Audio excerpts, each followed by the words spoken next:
ఎందుకంటే సత్యం అనే మాటకి మనకు కావాలి కాబట్టి, సత్యముతో నా హృదయమును నెనరుతో నింపు హృదయమును అనే ఆ పదం ఉంది అక్కడ. ఇది చూడండి, పల్లవి మొదటి చరణము, మూడవ చరణము, ఐదవ చరణం పాడదాం. పల్లవి మొదటి చరణం, మూడవ చరణం, ఐదవ చరణము, చివరి చరణంలో వచ్చిన మార్చి పాడదాం.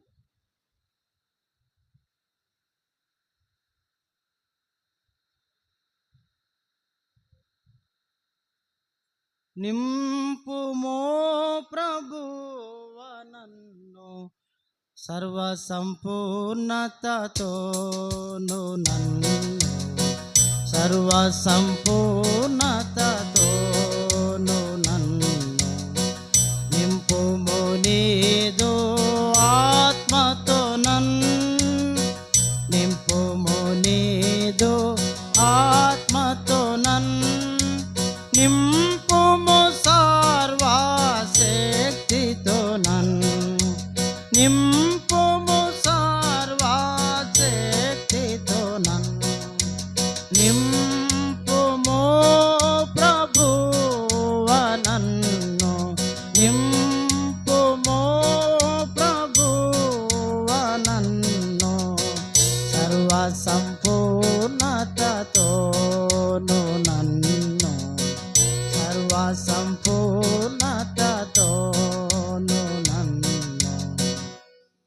మరి ఫస్ట్ సారి మేము పాడుతున్నాం కదా, రెండోసారి మీరు పాడండి. ఇంక మీరు ఎప్పుడు నేర్చుకుంటారు? ఇంకా ఇప్పుడు ఒక్కొక్క లైన్ 2 సార్లు పాడతారు.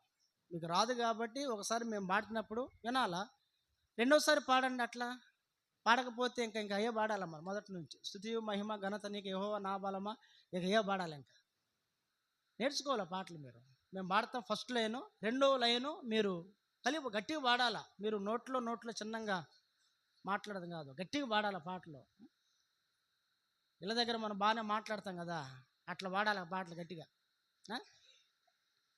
నింపుమో ప్రభువా నన్ను సర్వ సంపూర్ణతతోను, నన్ను సర్వ సంపూర్ణతతోను,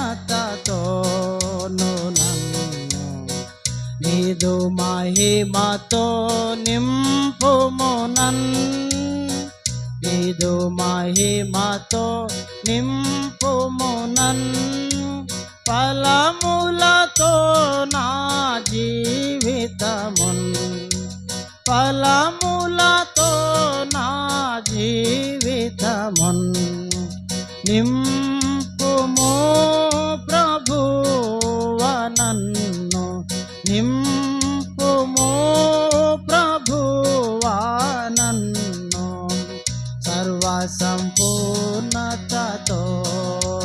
నన్ను సర్వ సంపూర్ణతతోను నన్ను సత్యముతో నా హృదయమును, సత్యముతో నా హృదయమును నేనారుతో నింపుము హృదయమును, నేనారుతో నింపుము హృదయమును నింపుమో ప్రభువా నన్ను, నింపుమో ప్రభువా నన్ను సర్వ సంపూర్ణతతోను, నన్ను సర్వ సంపూర్ణతతోను నన్ను కుటల దారల అనుభవమున్, కుటల దారల అనుభవమున్ నదులను నన్నుండి పారనిమ్ము, నదులను నన్నుండి పారనిమ్ము నింపుమో ప్రభువా నన్ను, నింపుమో ప్రభువా నన్ను సర్వ సంపూర్ణతతోను, నన్ను సర్వ సంపూర్ణతతోను నన్ను. 5వ చరణం ఒకసారి పాడదాం. 5వ చరణం ఒకసారి పాడదాం. మీరు పాడాలి గట్టిగా. 5వ చరణం మీరు పాడాలి. 5వ చరణం గట్టిగా. సత్యముతో